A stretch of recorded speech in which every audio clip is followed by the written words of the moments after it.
YouTube event అవ్వగానే మా వారు ఏఎంబీ మాల్‌కైతే తీసుకెళ్లారండి. కానీ తిరిగే ఓపిక లేదు. నేను 1, 2 షాపులు అయితే విజిట్ చేశాను.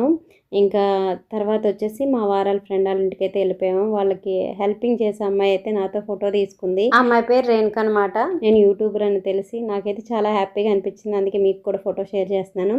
మేము తర్వాత రోజు వచ్చేసి Saturday Chilukuri Balaji టెంపుల్‌కెళ్ళామండి.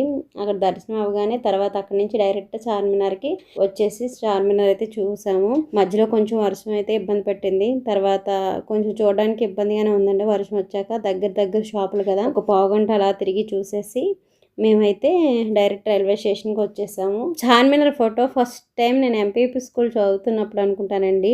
Text book మీద చూసాను. ఆ మెమరీ బాగా నాకు మైండ్‌లో ఉండిపోయింది. డైరెక్ట్‌గా చూసేసరికి చాలా హ్యాపీగా ఫీల్ అయ్యాను. ఫస్ట్ యూట్యూబ్ ఈవెంట్‌కి వెళ్ళినప్పుడు ఫస్ట్ ఒకటే చెప్పాను మా వారికి, చార్మినార్ అయితే చూపించాలి అని. మా వారైతే చిలుకూరు బాలాజీ టెంపుల్ కూడా తీసుకెళ్లారనుకోండి. చార్మినార్ చూస్తున్నప్పుడు ఇక్కడ భాగ్యలక్ష్మి అమ్మవారు అదే విగ్రహం ఉంది. దాన్ని కూడా చూసేసి ఒక రౌండ్ వేసేసి అయితే మేము రైల్వే స్టేషన్కి అయితే బయలుదేరిపోయాం. డైరెక్ట్గా చూస్తుంటే ఎందుకో చాలా హ్యాపీగా ఉంది. ఎప్పుడు ఫోటోలో టీవీలోని చూస్తాం కదా. సో ఫైనల్గా చార్మినార్ అయితే చూస్తానండి.